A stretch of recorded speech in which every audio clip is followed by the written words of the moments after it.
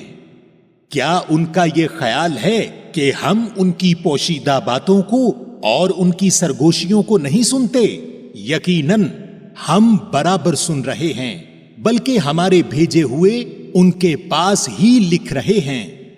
آپ کہہ دیجئے کہ اگر بالفرض رحمان کی اولاد ہو تو میں سب سے پہلے عبادت کرنے والا ہوتا۔ آسمانوں اور زمین اور عرش کا رب جو کچھ یہ بیان کرتے ہیں اس سے بہت پاک ہے۔ اب آپ انہیں اسی بحث مباحثہ میں اور کھیل کود میں چھوڑ دیجئے، یہاں تک کہ انہیں اس دن سے سابقہ پڑ جائے جس کا یہ وعدہ دیے جاتے ہیں، اور وہی آسمانوں میں معبود ہے اور زمین میں بھی وہی قابل عبادت ہے، اور وہ بڑی حکمت والا اور پورے علم والا ہے، اور وہ بہت برکتوں والا ہے جس کے پاس آسمانوں اور زمین اور ان کے درمیان کی بادشاہت ہے، اور قیامت کا علم بھی اسی کے پاس ہے، اور اسی کی جانب تم سب لوٹائے جاؤ گے۔ اور جنہیں یہ لوگ اللہ کے سوا پکارتے ہیں وہ شفاعت کرنے کا اختیار نہیں رکھتے، ہاں مستحق شفاعت وہ ہیں جو حق بات کا اقرار کریں اور انہیں علم بھی ہو۔ اور اگر آپ ان سے دریافت کریں کہ انہیں کس نے پیدا کیا ہے تو یقیناً یہ جواب دیں گے کہ اللہ نے، پھر یہ کہاں الٹے جاتے ہیں؟ اور ان کا پیغمبر کا اکثر یہ کہنا کہ اے میرے رب، یقیناً یہ وہ لوگ ہیں جو ایمان نہیں لاتے، پس آپ ان سے منہ پھیر لیں اور کہہ دیں اچھا بھائی سلام، انہیں عنقریب خود ہی معلوم ہو جائے گا۔ سامعین، آپ نے قرآن مجید کی سورہ نمبر 43 سورہ الزخرف اردو ترجمہ کے ساتھ سنی۔ قرآن مجید میں سورہ نمبر 44 سورہ الدخان ہے۔